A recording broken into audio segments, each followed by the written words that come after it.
अभी मैंने आपको ऊष्मा उपचार के बारे में बताया कि ऊष्मा उपचार क्या होता है, कि किसी धातु या मिश्र धातु को निश्चित तापमान पर गर्म करने के बाद एक निश्चित दर से ठंडा करके उसकी यांत्रिक संरचना में इच्छा अनुसार परिवर्तन लाने को ऊष्मा उपचार कहा जाता है। उसके बाद में बताए थे कि आवश्यकता क्या होती है, इसकी उद्देश्य क्या होते हैं। तो इसके अंदर सबसे पहला उद्देश्य है वो है कि धातु को मुलायम करने के लिए उसमें उस पर जिससे उस पर दूसरी प्रकार की मशीनिंग कार्य क्रिया की जा सके। कटिंग टूल्स मतलब उसके ऊपर मशीन के द्वारा दूसरी कार्य क्रिया की जा सके। दूसरा है कि टूल्स में कठोरता का गुण लाने के लिए, टूल्स जो होते हैं जो दूसरे धातु को काटते हैं उसमें कठोरता का गुण लाने के लिए, जिससे उसके द्वारा दूसरी धातुओं को काटा जा सके।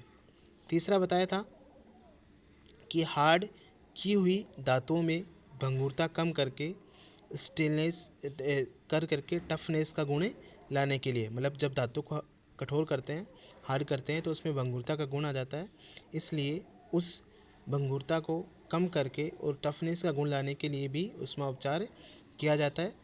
चौथा पॉइंट जो बताया था मैंने कि धातु में ग्रेन्स को रिफाइन करने के लिए, मतलब धातु के जो अंदर के ग्रेन्स होते हैं उनको रिफाइन करने के लिए, रिसाइकलिंग करने के लिए भी इसका प्रयोग किया जाता है। पांचवा बताया कि धातु पर ठंडी या गर्म दशा में कार्य करने से उत्पन्न आंतरिक जो स्ट्रेस होते हैं उनको दूर करने के लिए भी ऊष्मा उपचार किया जाता है। उसके बाद में बताया कि धातु पर जंग लगने से बचाने के लिए, धातु के ऊपर जंग लग जाता है इसलिए उसको बचाने के लिए भी ऊष्मा उपचार किया जाता है। उसके बाद में बताया था कि स्टील की आंतरिक संरचना, आंतरिक संरचना क्या होती है कि जब स्टील को गर्म किया जाता है तो उसकी आंतरिक बनावट में कुछ परिवर्तन होता है, अंदर की जो बनावट होती है उसमें परिवर्तन होता है, जिससे स्टील के गुणों में कुछ परिवर्तन आता है।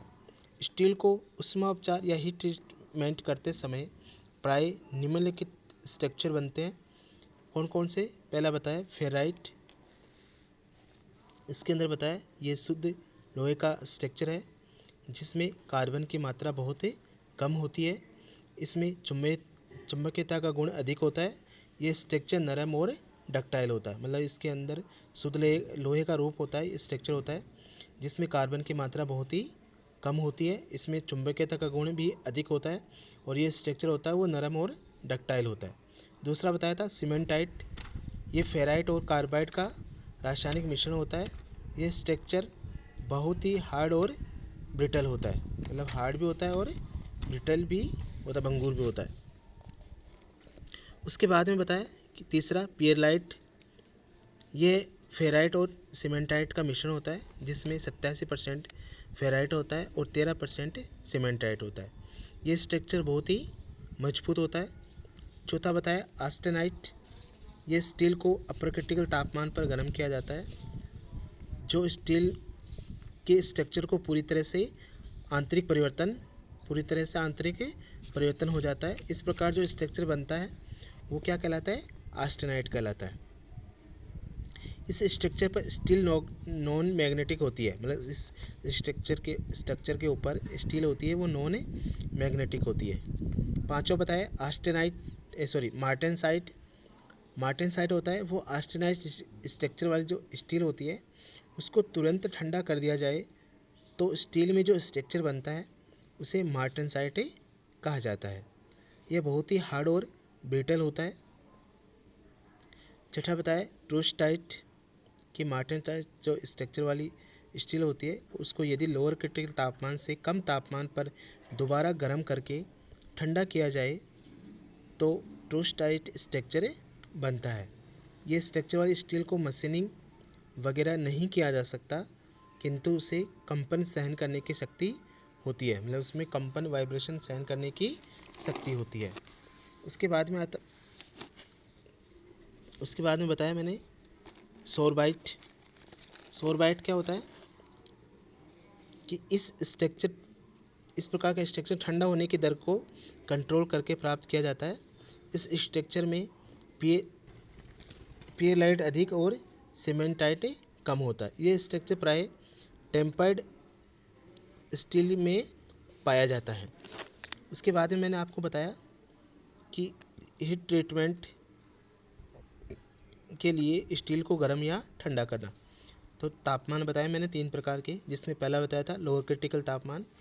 जब स्टील को गर्म किया जाता है तो उसमें तापमान धीरे धीरे बढ़ता है।